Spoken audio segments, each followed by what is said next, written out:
Olá, tudo bem? Passando por aqui bem rápido para te lembrar que a Simples está agora no Spotify. Você vai lá, segue a Simples Web Rádio no Spotify e vai poder ouvir todos os conteúdos feitos aqui na Simples, os podcasts, como também todos os programas, né? Outra coisa, lembrar que esse corte, que o programa Força G tem o apoio ali do Açougue do Dilcinho, da Baicuff, da BN Livraria, também da Lanchonete Cantinho Árabe, do Restaurante Cantinho Mineiro, tem também o apoio da Contabilidade Joana, dos Estofados Alves ali na Jaqueira, da Guilf Confecções, da Igreja Batista em Renovação Espiritual. Tem também o apoio da MOB, Móveis Planejados e Decoração. Tem apoio da Movimente Academia e também da Panificadora Porto Novo. Tá ok, então? Vamos pro corte. Vamos lá, então. Bater um papo aqui com o nosso amigo aqui, o coordenador da Defesa Civil aqui de Belém, Paraíba, o Paulo Henrique Ferreira. Fala comigo, meu jovem. Um bom dia pra você. Bom dia Gustavo Luiz, bom dia Ailton, bom dia Gleice, bom dia a todos os ouvintes, que Deus abençoe todos nós nessa manhã, que nós possamos aí através desse programa trazer mais tranquilidade, tirar as dúvidas de todos que estejam nos ouvindo e da população em geral, depois que o vídeo já estiver salvo lá no YouTube. Rapaz, eu vou te falar uma coisa com você. O que teve de gente que me parou nessa rua aí, perguntando coisas a respeito dessa operação que vocês fizeram, desse exercício, dessa simulação que foi feita aqui na cidade, eu falei assim, não, vou ter que ir lá. E o mais legal de tudo, né, é quando a gente da imprensa procura, né, pessoas, vocês, né, que são as autoridades competentes para poder responder aquela dúvida de determinado assunto, e ter vocês com ser tão solícitos assim, chega e atende a gente de boa. Eu fui lá na Secretaria na Secretaria também, né? Secretaria. De Defesa Civil, é assim que fala? É Coordenadoria. Coordenadoria, né? Isso. E lá fui muito bem recebido pela equipe ali do Paulo Henrique, agradecer ali, e a forma como ele foi solícito de... Rapaz, vão lá na Simples, vão lá bater um papo com a gente para responder as perguntas da população de Belém, Paraíba. Ele prontamente veio aqui atender a gente. Primeira coisa, obrigado a você pela atenção que você deu com a gente aqui para vir aqui bater um papo com a gente hoje. Sexta-feira, feriado, né? Nada, a gente tá aí, é um dos nossos papéis, né? A gente atender com prestígio, educação, as pessoas que realmente querem tirar as dúvidas e fazer um trabalho sério, que é informar a população com informações verídicas, verdadeiras e de quem tem propriedade, que lida, né, diretamente, intimamente com essas situações, para poder estar esclarecendo todo mundo. É bom. E aí, assim, eu fui anotando as pessoas me parando na rua e me enchendo de perguntas. Aí, a primeira que eu vou te fazer é o seguinte: qual foi o nome do procedimento que vocês fizeram essa semana e por que foi feito esse procedimento aqui na cidade? O procedimento, o nome é simulado mesmo, a gente chama de simulação prática, né, de situação de emergência.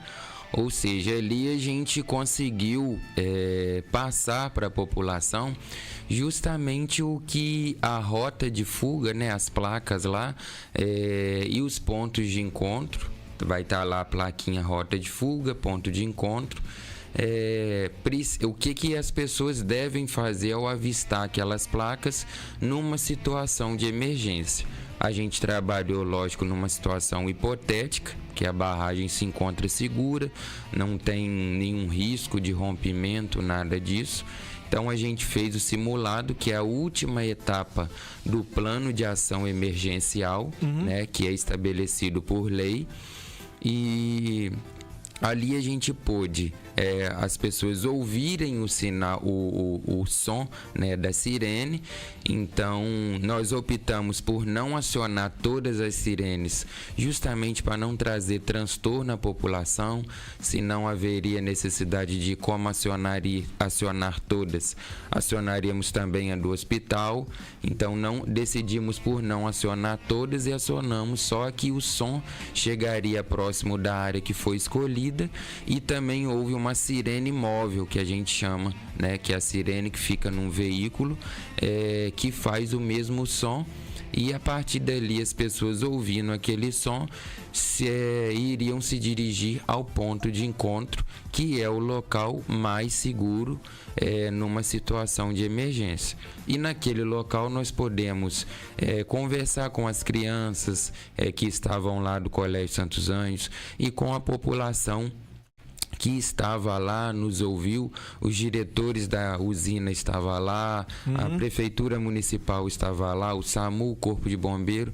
Então a gente pôde também, mais uma vez, massificar essa informação de que a barragem se encontra segura, não tem risco nenhum de ruptura e que o simulado é algo previsto em lei. E por isso a gente é obrigado a fazer. É uma lei federal. Na verdade, esse simulado já era para ter acontecido há muito tempo, né? Quando essa questão da chegada de Furnas aqui na nossa região, já tinha que ter acontecido, demorou um pouquinho, mas aconteceu agora. Exatamente. O que acontece? A Política Nacional de Segurança de Barragens é uma lei de 2010. Né? Então, quando em 2020, em maio de 2020, aconteceu o acidente em Brumadinho, né, com a ruptura, né, da barragem de rejeitos da Vale, o governo federal entendeu atualizar essa política nacional de segurança de barragens. Então, essa política nacional de segurança de barragens, que era de 2010, passou a ter uma nova redação no seu artigo 12 a partir de 2020. Então foi feito, sancionada pelo governo federal, pelo presidente Jair Bolsonaro, a Lei 14.066 de 30 de setembro de 2020. Então, a partir dali, o que a lei fala? Todos os empreendimentos, seja ele de minério de ferro ou qualquer outro minério que tenha-se barragem ou hidroelétrica, seriam obrigadas antes do primeiro enchimento, né, antes do primeiro enchimento de rejeito e antes do primeiro enchimento de água para as barragens hidroelétricas, a ser instalado no município as sirenes, que é o alerta sonoro, as placas de rota de fuga e ponto de encontro, que é a sinalização, e o simulado prático. Só que a lei não previa prazo para que as usinas fizessem isso, porque quando ela foi sancionada já existiam outras barragens cheias, que é o exemplo da nossa barragem. Ela foi cheia, né, o funcionamento dela se deu a partir de 2013. Então, a lei foi posterior ao enchimento. Então, o que a Agência Nacional de Energia Elétrica, ANEEL, que é quem fiscaliza as barragens hidroelétricas, fez? No ano passado, como ela falou assim, a lei federal não estabelece prazo para quem já estava com o reservatório cheio. Então, quem tem que fazê-lo somos nós. E aí ela foi, através de uma resolução normativa 1064, né, de 2023, ela falou o seguinte, todas as barragens hidroelétricas são obrigadas a concluir o plano de ação emergencial até maio de 2024. Então, todas as empresas teve que se virar para entregar até agora, maio de 2024, as placas, as sirenes e os simulados feitos. E daí, além Paraíba, graças a Deus, da nossa região aqui, né, foi a primeira cidade a concluir a determinação federal, junto com a usina, de realizar tanto as sirenes, tanto as placas quanto o simulado. A segunda pergunta é a seguinte: por que esse treinamento foi feito essa semana e não há mais tempo desde que Furnas se instalou aqui na região? Exatamente isso. Ele foi feito agora porque não havia previsão legal para que as usinas hidroelétricas fizessem isso. Então, por exemplo, eu vou lá, eu monto a minha barragem, eu aproveito aquele recurso hídrico, né? E o recurso hídrico, como o Rio Paraíba do Sul, ele é de concessão federal, não é o estado e nem o município que autoriza a instalação dessas barragens. Então, como não havia previsão legal, o empreendedor, né, que no caso é Furnas, foi lá, montou a barragem, começou a ganhar o dinheiro com a geração de energia e ele não tinha obrigação nenhuma de fazer, de botar sirene, de botar placa e de fazer simulado.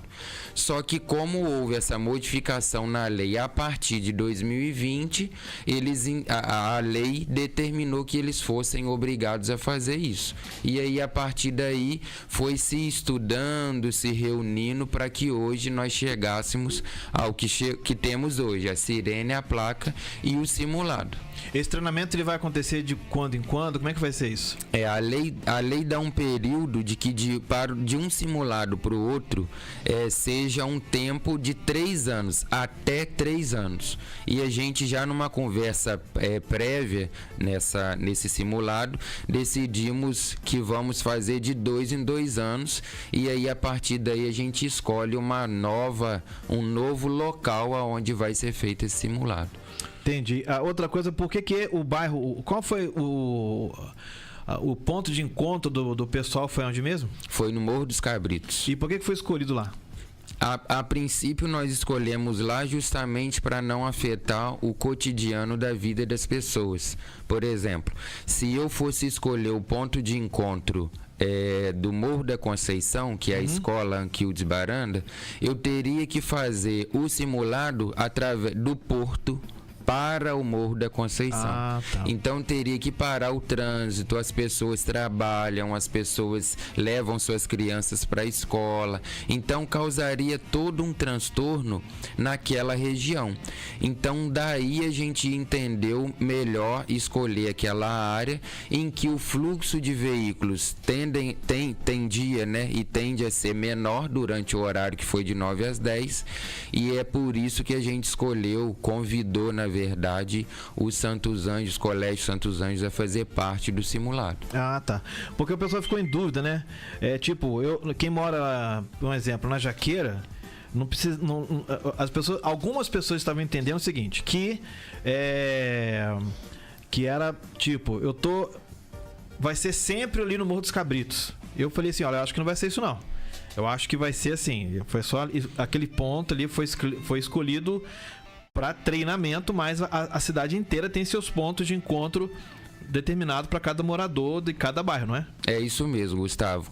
Se as pessoas circularem na cidade, aqui na vila, por exemplo, tá lotado de placa. Então, se elas percorrerem a cidade, elas vão ver que cada bairro, né, em determinadas regiões, tem a sua placa com um homenzinho correndo e uma setinha, né, que indica a rota de fuga, e ela tem o seu ponto de encontro. Por exemplo, a Jaqueira, nós identificamos como o melhor ponto para poder as pessoas se abrigarem numa hipótese de ruptura, a escola, a creche do Campo Alegre, porque aí dali as pessoas podem subir com tranquilidade, com calma, se abrigarem na escola. Lá tem um campo que a gente pode usar de L ponto, já que na hipótese da ruptura algumas ruas não ia poder ter tráfego, né? Então nós fizemos com todo carinho, escolhemos com todo carinho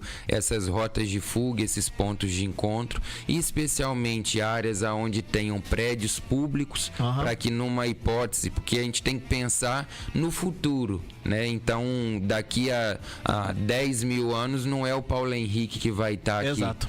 Então aquela pessoa tem que ter um local onde ela possa se abrigar. E sendo um prédio público, eu tenho um acesso livre, porque a Defesa Civil é um órgão do município. Então eu sei quem é o responsável, quem vai estar lá. Então daí a escolha dos pontos de encontro. No caso da Jaqueira, a pessoa vai ser direcionada à creche do Campo Alegre. Lá tem um campo onde pode pousar o helicóptero se alguém passar mal.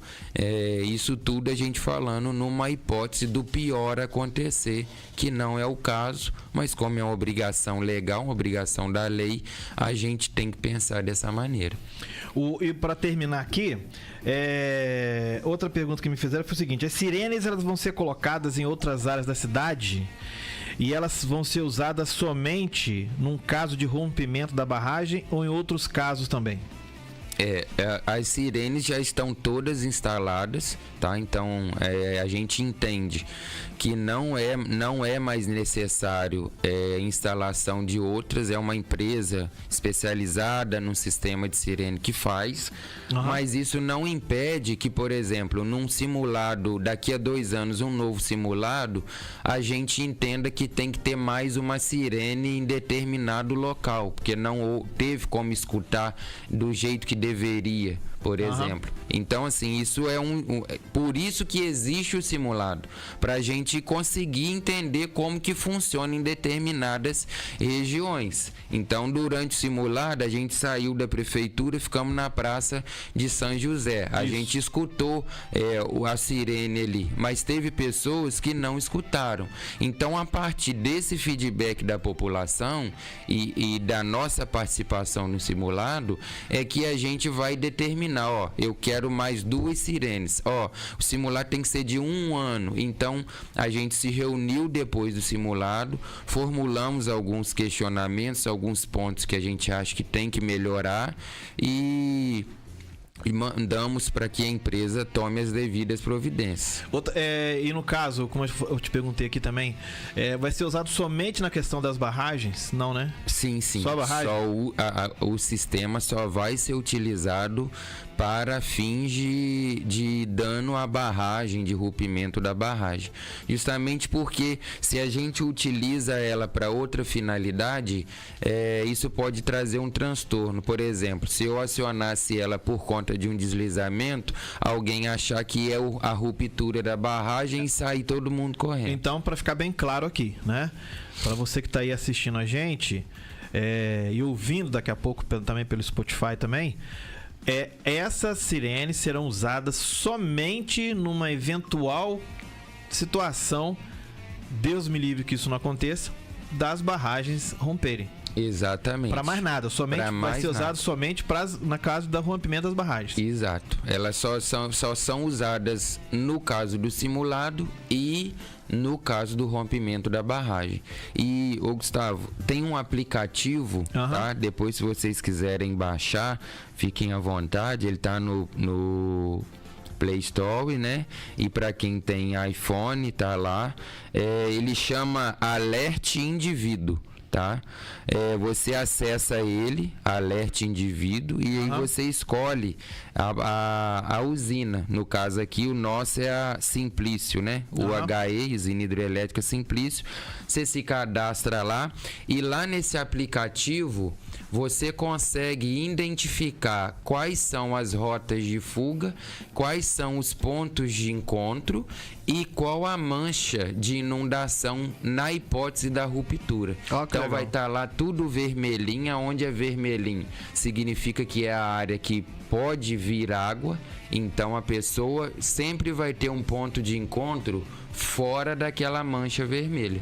Então, através desse aplicativo, a pessoa consegue identificar qual o bairro que ela está e qual é o ponto de encontro para onde ela deve se direcionar. Qual que é o nome do aplicativo mesmo? O aplicativo chama Alert Indivíduo. É um aplicativo da Cisdan. Alert Indivíduo tá no Google Play, tá no Google Play, tá no Play Store e tá para iOS também. Tá para iOS também. Muito bem. Essa sirene que foi colocada no hospital não traria transtorno aos que estejam internados ali? É uma pergunta interessante. A sirene, ela tem um mecanismo, né, de instalação onde a gente tem que pegar a maior parte da população ou a maior parcela da população possível, né? Então, por exemplo, às vezes as pessoas me perguntam muito assim, mas por que não colocou ali naquele morro perto da Ponto BR, né, que pega da Portuense até o Shopping Primícia ali? Porque é uma encosta e é uma área de risco de deslizamento. E aquelas sirenes, a base dela, ela tem 8 metros abaixo da terra de bloco de concreto. Então, como que eu colocaria ela numa área de deslizamento, sabendo que ela pode deslizar a qualquer momento e trazer, além de um prejuízo, um outro transtorno maior? E o plano de ação emergencial, que é o PAI, o que ele fala? Hoje a barragem ela está no verde, porque ela está dentro da normalidade. Se por algum motivo houver algum dano e ela ir para o amarelo, algum serviço de engenharia pode trazer a normalidade dela e ela do amarelo voltar para o verde, por exemplo. Quando ela está no vermelho, significa que nenhum serviço de engenharia vai trazer a normalidade daquela barragem, por exemplo. Então, no vermelho, eu já começo a informar a população, olha, a área de inundação tem que ser evacuada, o hospital, eu tenho que informar o diretor do hospital, olha, pode haver a ruptura da barragem, por exemplo. E todos os seus pacientes têm que ser transferidos, porque se houver a ruptura da barragem, não haverá tráfego de veículos dentro da cidade. E se não há tráfego de veículos dentro da cidade, como que você vai transferir os seus pacientes que tiver um agravamento? Não há como transferir. O hospital não tem L ponto. Então, não tem como eu transferir esse paciente de forma aérea. Então, ela foi instalada ali porque, no caso da ruptura, quando ela vier a ser acionada, isso hipoteticamente, não haverá mais pacientes no hospital. Todos já deverão estar transferidos. Aí a pessoa vai me perguntar assim, Paulo Henrique, mas tem um ponto de encontro na pracinha do hospital. Eu vou falar assim, tem, porque a pracinha do hospital é o local onde não vai chegar água e é um local onde eu posso pegar aquela população e através da rua São Geraldo levar até o Lafayette Cortes, numa hipótese de ruptura. Mas não significa que o hospital vai ter acesso, que a vila não vai estar inundada, que a ilha não vai estar inundada. Então, assim, na hipótese da ruptura, a gente vê as áreas que são atingidas e a gente define justamente dentro disso o local para a instalação da sirene, para as rotas de fuga e o local de ponto de encontro. O Paulo Henrique Ferreira, da Defesa Civil aqui de Belém, Paraíba, obrigado aí pela sua participação. E já sabe, precisando da gente aqui na Simples, é só entrar em contato, conte com a gente, estamos numa parceria aí, nós dois aí. E parabéns pelo seu trabalho e pela sua atenção com a gente também. Gustavo, muito obrigado mais uma vez por essa oportunidade de ceder esse espaço para que a população fique por dentro do que realmente está acontecendo. Volto a dizer, a barragem é segura, ela se encontra isso é bom segura. Isso é bom falar. A barragem, ela é segura, ela se encontra segura. O Brasil não tem histórico de rompimento de barragem hidroelétrica. Os históricos que nós temos até hoje são de barragens de rejeito de minério. Então, a barragem de rejeito de minério até então, ela era construída com o próprio rejeito. Então, não é uma coisa que traz estabilidade, né? E as barragens hidroelétricas, todas são construídas de concreto. Existem mecanismos que são as comportas, que diminuem a pressão, né, sobre as barragens. Então existe todo o mecanismo de segurança. Existem na barragem de Furnas, por exemplo, 444 mecanismos, né, dispositivos de segurança de barragem. Então identifica se há movimentação, se não há movimentação, se a água que está saindo é a água de qualidade. Tudo isso é feito, controlado. Então é para deixar a população mesmo ciente de que a barragem se encontra segura. Nós anualmente, semestralmente, vamos até lá. A gente olha, conversa com os responsáveis, justamente para poder ver, mostrar para as pessoas que está tudo dentro da normalidade. Na página da Defesa Civil tem um vídeo que eu fui lá, eu fiz o vídeo junto com a equipe de comunicação, mostrando a barragem para as pessoas ficarem tranquilas, dormir